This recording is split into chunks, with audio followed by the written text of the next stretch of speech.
The moon is right there, and yet it's not inhabited. It's the farthest place a human being has ever gone. In total, 24 people have made the round trip from Earth to the moon, and only 12 have set foot on it. Seen like this, on nights when it's full and bright, it doesn't seem so far away. You almost feel like you could touch it with your finger, except that to touch the moon, you'd need a very, very long arm. If you wanted to drive around the Earth at 130 kilometers per hour on a hypothetical highway circling our planet at the equator, it would take you 13 days. Well, to get to the moon at the same speed on an even more hypothetical highway, it would take you 4 months. 4 months to cross the roughly 384,000 kilometers that separate us from our satellite. The moon covers this distance in just 1.3 seconds, and so we see the moon as it was just over a second ago.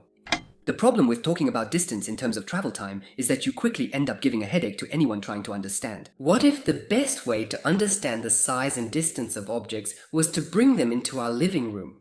To do this, let's imagine a world where we are so gigantic that we could hold a planet in the palm of our hand. Imagine a world where this represents the Earth with its 12,742 kilometers in diameter. If we scale the moon down to this size, with its 3,474 kilometers in diameter, it becomes a marble of this size. So, proportionally, what distance separates the two celestial bodies? Something like this, as shown in most images you find on the internet? No. Or maybe something like this? Still no. Like this? Still no. Maybe like this? Still no. Here is the scaled distance between the Earth and the moon. With the vast blackness of space in the background, it looks like this. This distance would take 18 days to travel by standard commercial airplane. In fact, the distance between our planet and its satellite is such that you could fit all the planets of the solar system in it, or even 30 Earths. An immense distance, yet small compared to the space between us and the Sun, which is about 400 times farther than the moon. During the Apollo missions, astronauts traveled from Earth to the moon in about 4 days at over 5,300 kilometers per hour. At that speed, reaching the Sun would take more than 3 years. If you travel at standard airliner speed, bring good books. It would take almost 19 years to reach our star. And trying to get there by car, at 130 kilometers per hour on a super hypothetical and totally ridiculous highway, well, that's certain death before you arrive, because it would take 130 years of travel. And here we are again, trying to represent distances with travel times that sound absurd when you hear them. In fact, the distances that separate us from the nearest celestial bodies are so great that they really put our imagination to the test. But just for the sake of it, and for the pleasure of failing, let's try to fit the Earth's orbit around the Sun into your living room. So let's shrink our star down to the point where its size matches that of this gigantic ball. To keep the proportions accurate after some calculations, we find that Jupiter, the largest planet in our solar system, would be this size at this scale. And it's located 300 meters away from here. And the Earth, a 5mm marble, which means an object 3 times smaller than this one, has its orbit located 58 meters away from here. If we shrink our Sun even further until it's this size, then still to scale, Jupiter becomes something like this, and is now only 78 meters away from here. The Earth, on the other hand, is the size of a small pearl and is 15 meters away from here. At the scale of an Earth this size, the moon is just a grain of sand located 3 centimeters away, and no human being has ever ventured farther than this. It's enough to make your head spin. Let's shrink our solar system even further so that the Sun has a diameter of 21 millimeters. This time, Jupiter is 11 meters away and is the size of a large lentil. Surprise! The Earth now fits in the living room.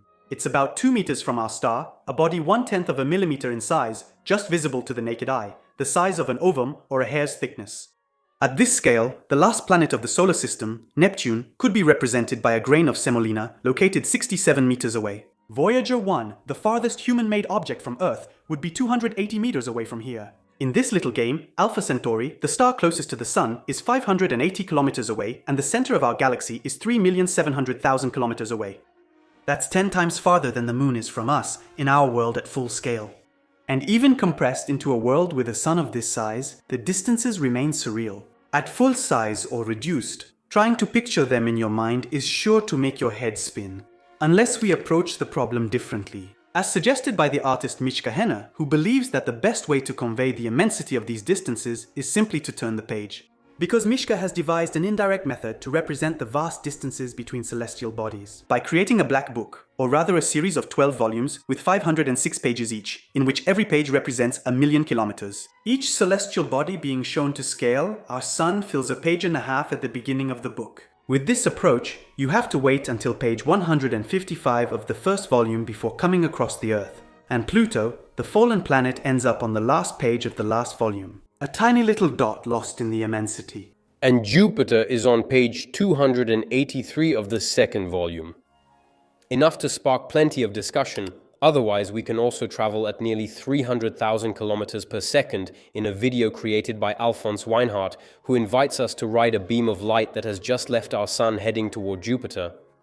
A way to get a sense of the incredible vastness of the space around us, because even traveling like this, at the highest speed possible in the universe, we feel like we're crawling along like an arthritic snail, because the first of the gas giants in our solar system is so far from its star that it takes 45 minutes of travel to reach it. But if you don't have enough patience to undertake such a journey, you can visit John Wolfe's website, who came up with the idea of scaling down part of our solar system using the moon as the basic unit, which is represented here precisely by a pixel. On this webpage, each pixel corresponds to the diameter of our satellite, which is 3,474 kilometers, and you can appreciate the size of the moon compared to our star. Moving virtually faster than light, you can once again contemplate the Earth-Moon distance in pixels and head toward the other planets of the solar system in a void that seems ever more cosmic and astonishing.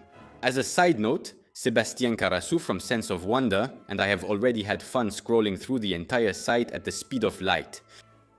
It took us 6 hours. So, if you feel small compared to the immensity of the universe, if you feel like a white pixel in the middle of a black page, you can remind yourself that you are much bigger than you think.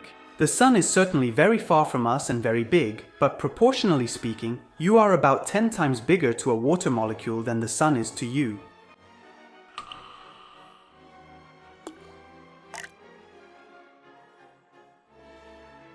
Big thanks to the unsung stars supporting us on TP, who might one day help us make a living from this.